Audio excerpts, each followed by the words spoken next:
Hey, this is Sandy Diana. Just wanted to pop on and make a video real quick of what I was making today. Have you ever wanted to make labels for your items that you're making so that you can tag them, whatever?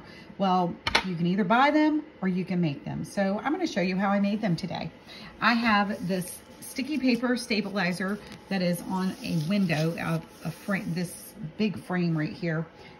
That actual frame, I have this window already cut out for when I make garden flags, but I decided I would make use of it, and I would make the one first with the ribbon, and then I laid the rest of the ribbon down. I cut it to length after I found out the one worked with the 3 templates that I did. And so now I just have the stabilizer stuck on it, and I just move it from 1 to 1, and then I reposition the line. And so far I'm going to be able to have 27 labels in all when I'm all said and done. But the actual roll, it's going to actually make 24 from the roll. So that's pretty good.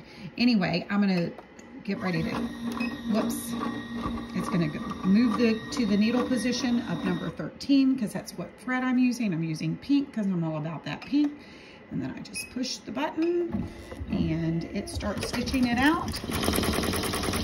And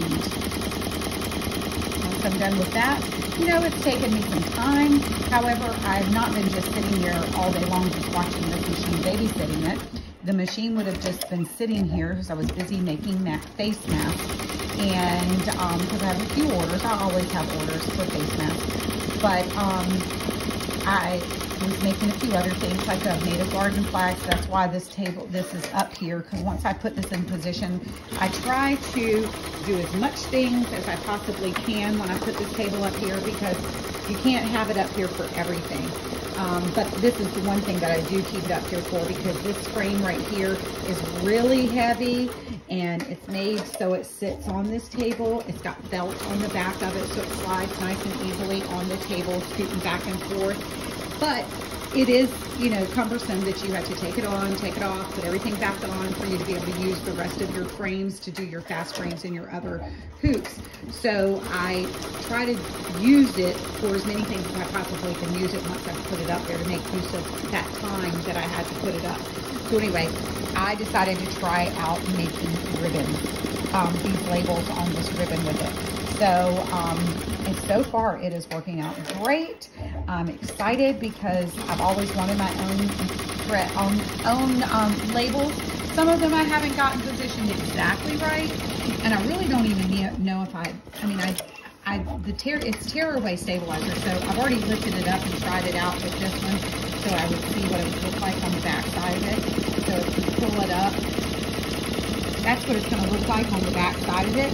But you don't really care because you're going to sew it flat to a garment. So you just tuck that in right there, and then you would sew it right on top of your, stitch it right on top of whatever you were making.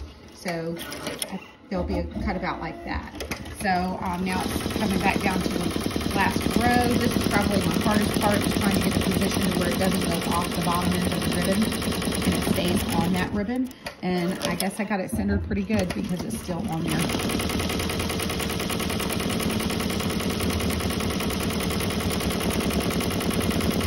I don't know about you, but I find it fascinating just watching this machine stitch, cut, go to the next letter. And I will tell you something, I was having some problems earlier on, and I was leaving all of these threads behind, and I was having to clip all of these jump strings, and I'm like, what in the world? It looked like some hair explosion off of it. So I kept trimming, and I would just trim them as I went. And then all of a sudden it started, my machine started saying I had a breakage, and I didn't have a breakage. And I'm like, okay, I had this happen before, that it would say that I had a breakage, and I didn't. And I changed my needle and I fixed it. So if you start having issues with your stitching and something's just not right, you can't figure it out, change your needle. Change your needle. I have learned that you can wear the eye of your needle out and it will not work correct. Your machine will not work properly if your needle is worn out. So it wasn't broken, and I don't see how the point was dull, but I'm telling you, I wore the eye of the needle out, and I learned that on because needle 8 and 9 stopped working on my machine, And I figured out it was because I had done a lot of embroidery over the holidays with my metallic thread. These big old spools of this metallic thread.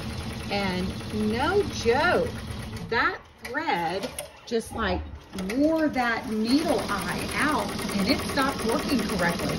And I'm like, I called and they sent me all this other information to try, but they did tell me that you need a special needle if you're going to use that metallic so it doesn't wear the eye of the needle out so fast. But if it starts acting, your machine starts acting wonky and crazy, check your needle.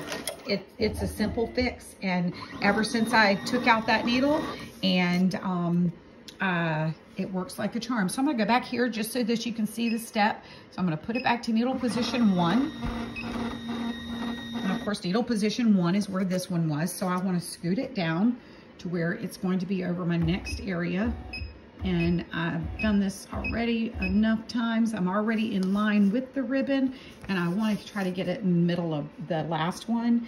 And then I always trace it. Go back here and I trace. And sometimes I'll hold this down right here. And I am a little bit further down than I want to be. So I'm going to adjust that to where I can go. All right, trace again. All right, perfect. All right, and then push the go button. And this machine will reposition itself to the needle. It's a 15 needle, and it repositions itself to that needle. And then it always reminds you, it gives you a second one just in case you've chosen the wrong needle. And then when you push it that last time, just after that reminder, which I like that reminder, then it'll start stitching and another label will go. So I've got 6 more on this. And my problem is I can't really do anything with the last one, so I'll probably pull one of them off and put a patch so I can finish off that last ribbon so I can have a total of 24. I will flip them up, cinch the ends of the ribbon so it won't fray, and then I'll put them up in a little box and I'll label it that this is my labels. And every time I need to put one on an item, it'll be good to go. All right, so that's just a little bit of what I've been working on today.